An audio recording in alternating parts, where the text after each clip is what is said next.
എപ്സൻ്റെ L1800 എന്ന ink tank A3 പ്രിൻ്ററാണ് ഇന്ന് സർവീസിന് വന്നിരിക്കുന്നത്. കസ്റ്റമർ പറഞ്ഞ പ്രോബ്ലം പ്രിൻ്റ് ചെയ്യുന്ന സമയത്ത് ഒന്നും ക്ലിയർ ഇല്ല.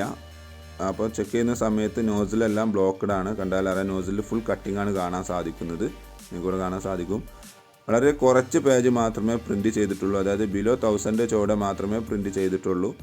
അതുകൊണ്ട് തന്നെ ഇത് പ്രിൻ്റ് ഔട്ട് കണ്ടിട്ട്, നോസിൻ്റെ പ്രിൻ്റ് ഔട്ട് കണ്ടിട്ട് ഹെഡ് പോകാനാണ് സാധ്യത കൂടുതലുള്ളത്.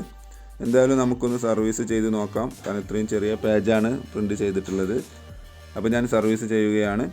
ഏകദേശം സർവീസ് കംപ്ലീറ്റ് ആയിട്ടുണ്ട്. ചെക്ക് ചെയ്ത സമയത്തും ഹെഡ് കംപ്ലൈൻറ്റ് തന്നെയാണ്, നോസിൽ കറക്റ്റ് ആയിട്ടില്ല. നിങ്ങൾക്ക് കാണാൻ സാധിക്കും. ഇങ്ക് ടാങ്ക് പ്രിൻറ്റേഴ്സ് ഡെയിലി ഉപയോഗിക്കുന്തോറും ലൈഫ് കൂടുകയാണ് ചെയ്യുക. നമ്മൾ ഉപയോഗം കുറഞ്ഞു കഴിഞ്ഞാൽ പെട്ടെന്ന് ഇതേപോലെ ഹെഡ് കംപ്ലൈൻറ്റും കാര്യങ്ങളെല്ലാം വരുന്നതാണ്. അതേപോലെ തന്നെ പ്രിൻ്റർ എപ്പോഴും പവർ ബട്ടൺ പ്രസ് ചെയ്തിട്ട് മാത്രമേ പ്രിൻ്റർ ഓഫ് ചെയ്യാൻ പാടുള്ളൂ. ആ കാര്യം ശ്രദ്ധിക്കുക. കൂടുതൽ ഇൻഫോർമേഷന് വേണ്ടി ചാനൽ സബ്സ്ക്രൈബ് ചെയ്യുക, ഫോളോ ചെയ്യുക, ഷെയർ ചെയ്യുക. താങ്ക്